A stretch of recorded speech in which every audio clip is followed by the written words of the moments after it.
Hello viewers, আরও একটি নতুন ভিডিওতে আপনাকে স্বাগতম। আজকে দেখাবো হচ্ছে একাদশ শ্রেণীতে ভর্তির আবেদন কিভাবে করবেন এবং আবেদন করতে গেলে আপনার কি কি ডকুমেন্টস প্রয়োজন এবং আবেদন ফি কত টাকা, কিভাবে ফি পেমেন্ট করবেন, কিভাবে কলেজ চুজ করবেন, এ টু জেড সব প্রসেসিংটুকু দেখাবো আজকের ভিডিওতে। অবশ্যই ভিডিওটি গুরুত্বপূর্ণ হতে চলছে, তাহলে কথা না বাড়িয়ে আমরা মূল ভিডিওতে চলে যাই। আর এরকম গুরুত্বপূর্ণ ভিডিও পেতে অবশ্যই আমার চ্যানেলটিকে সাবস্ক্রাইব করে রাখতে ভুলবেন না। তাহলে চলেন ভিডিওটি শুরু করছি।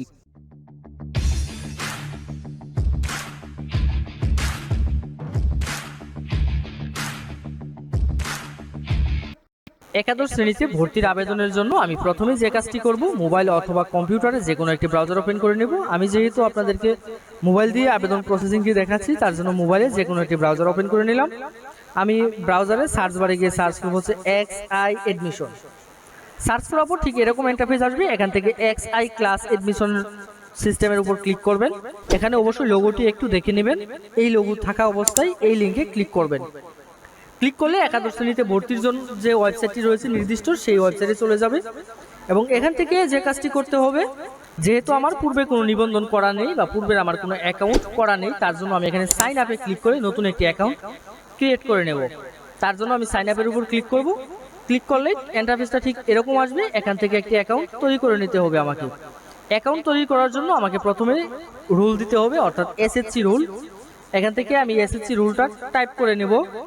তারপরে শিক্ষা বোর্ড সিলেক্ট করে দিতে হবে, অর্থাৎ আপনি কোন শিক্ষা বোর্ড থেকে এসএসসি পাস করেছেন সেই শিক্ষা বোর্ডটি এখানে সিলেক্ট করে দিতে হবে। তারপরে সিলেক্ট করতে হবে হচ্ছে কত সালে এসএসসি পাস করেছো। আমি 2024 সালে পাস করেছি, তার জন্য 24 সাল সিলেক্ট করে দিলাম। তারপর এখান থেকে রেজিস্ট্রেশন নম্বরটি টাইপ করে দিতে হবে। এখানে প্রতিটি তথ্য অবশ্যই নির্ভুল দিতে হবে। তারপরে নিচে একটি বক্স পেয়ে যাব, সেখানে মোবাইল নম্বর দিতে হবে। এখানে মোবাইল নম্বরটি টাইপ করে দেব। অবশ্যই শিক্ষার্থীর মোবাইল নম্বর টাইপ করতে হবে। তারপরে মোবাইল নম্বরটি আবার দ্বিতীয়বার টাইপ করতে হবে, অর্থাৎ কনফার্ম করে নিতে হবে। কনফার্ম করার জন্য আমি মোবাইল নম্বরটি আরেকবার নিচের বক্সে টাইপ করে নিচ্ছি।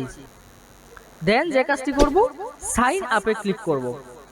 সাইন আপে ক্লিক করলে ঠিক এরকম একটি ইন্টারফেস আসবে। এখান থেকে লগ ইন করার জন্য বলা হচ্ছে আমাকে, এবং আমাকে একটি ইউআইডি দেওয়া হয়েছে এবং একটি পিনকোড দেওয়া হয়েছে এবং সবার উপরে মেসেজ চলে আসছে, আপনার সাইন আপ সফল হয়েছে। তো এখন আমি লগ ইন করবো।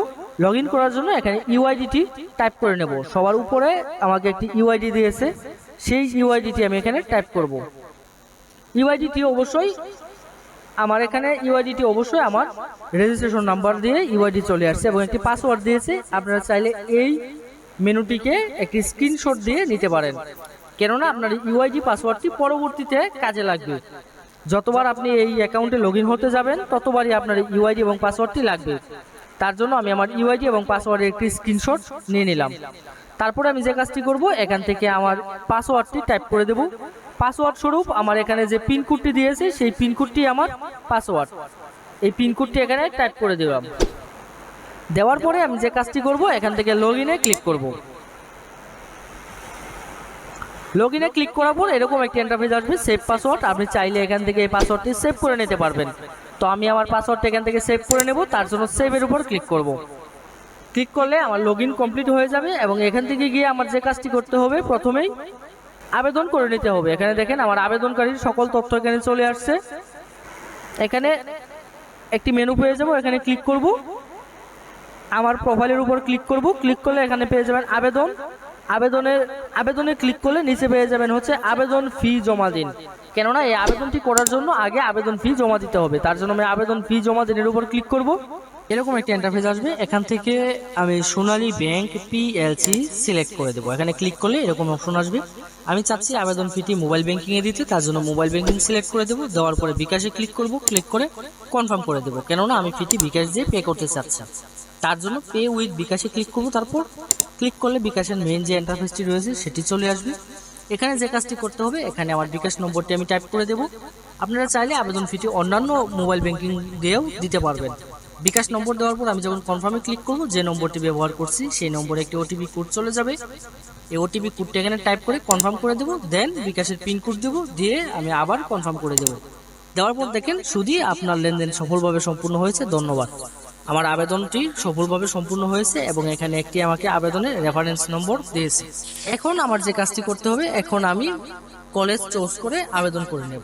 সর্বনিম্ন আমাকে 5টি কলেজ চুজ করতে হবে এবং সর্বোচ্চ আমি 10টি কলেজ চুজ করতে পারবো। তো কলেজ চুজ করার ক্ষেত্রে কিছুক্ষণ অপেক্ষা করতে হবে, কেননা আবেদন করার পর সার্ভারে সেই আবেদনের আপডেটটা হতে একটু সময় লাগে, সর্বোচ্চ 30 মিনিট পর্যন্ত সময় লাগতে পারে। তো আমি কিছুক্ষণ অপেক্ষা করব, কিছুক্ষণ পরে আমি আবেদন করার জন্য চলে যাব।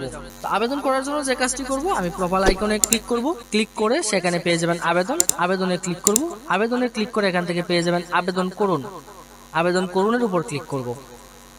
ক্লিক করলে আমার আবেদনের অপশন চলে আসবে, সবার উপরে পেয়ে যাব কোটা। যদি আমার কোনো কোটা থাকে তাহলে এখান থেকে কোটা সিলেক্ট করে দিতে পারবো, অবশ্যই মুক্তিযোদ্ধা কোটা। তো যদি কোটা থাকে তাহলে সিলেক্ট করব, না থাকলে কোটা সিলেক্ট করার প্রয়োজন নেই। প্রথমে শিক্ষা বোর্ড সিলেক্ট করব, তারপরে জেলা, তারপর উপজেলা, তারপর কলেজ। আমি যে কলেজে ভর্তি হতে চাচ্ছি অবশ্যই সেই কলেজটা এখান থেকে চুজ করে দিতে হবে। তো এখানে কলেজ চুজ করার ক্ষেত্রে একটু সেনসিটিভ ভাবে চুজ করতে হবে। সর্বপ্রথম আমি সাজেস্ট করব, তুমি যে কলেজে ভর্তি হতে চাও বা যে কলেজটি তোমার পছন্দের মনে হয় সেই কলেজটি 1 নম্বরে চুজ করবা, কেননা একবার আবেদন হয়ে গেলে কিন্তু সে আবেদনে ক্রম পরিবর্তন করতে তোমাকে আরো কিছুদিন অপেক্ষা করা লাগবে। তো আমি বলবো ফার্স্ট টাইমই যেন ঠিকঠাক চুজ করতে পারো। তো কলেজে যখন ক্লিক করে তুমি কলেজটা চুজ করবা, তখন এখানে কলেজের সকল স্ট্যাটাস চলে আসবে, কতটি আসন রয়েছে এবং তুমি কোন কোন বিভাগে ভর্তি হতে পারবা। তো এখানে যদি কারো কোনো কোঠা থাকে তাহলে কোঠা সিলেক্ট করে দিতে পারবা।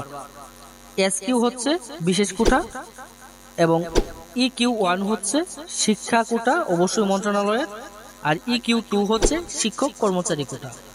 এখানে যদি কারো কোটা থাকে তাহলে SQ, EQ1 এবং EQ2 তোমার যে কোটাটি রয়েছে সেই কোটাটি সিলেক্ট করে দিবা।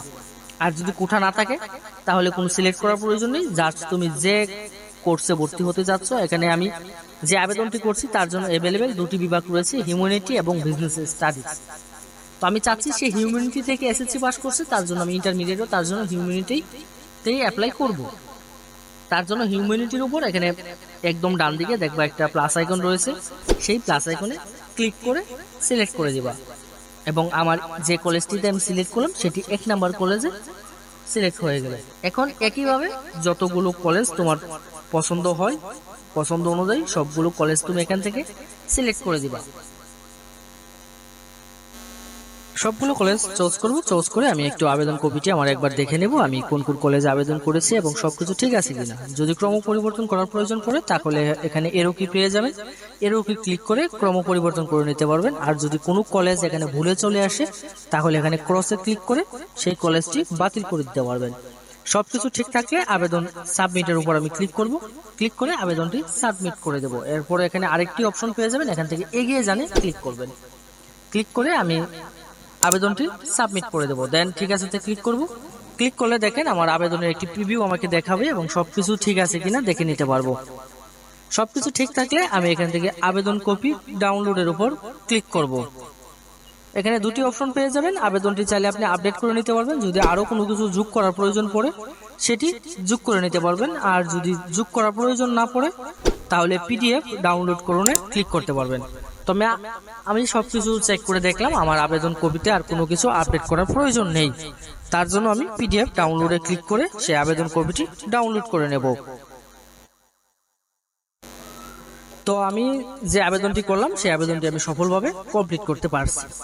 এই ছিল আজকের মতো, এবং তোমরা যারা আবেদন করলা সেই আবেদনের জন্য ফলাফল দিবে হচ্ছে আগামী 23 তারিখ রাত 8টায় তোমাদের ফলাফল দিবে। এবং পরবর্তী আপডেটের জন্য অবশ্যই আমার চ্যানেলটি সাবস্ক্রাইব করে রাখবা, এবং পরবর্তীতে তোমাদের কনফার্ম ফি কিভাবে পেমেন্ট করতে হবে এবং কিভাবে তোমরা কলেজ কনফার্ম করবা, কিভাবে ভর্তি হবা, সকল সংক্রান্ত ভিডিও নিয়ে আসবো আমরা। তো সেই ভিডিওটির জন্য অপেক্ষা করতে থাকো, আর অবশ্যই গুরুত্বপূর্ণ তথ্য পেতে এবং পরবর্তী আপডেট পেতে আমার চ্যানেলটি সাবস্ক্রাইব করে রাখতে ভুলবা না।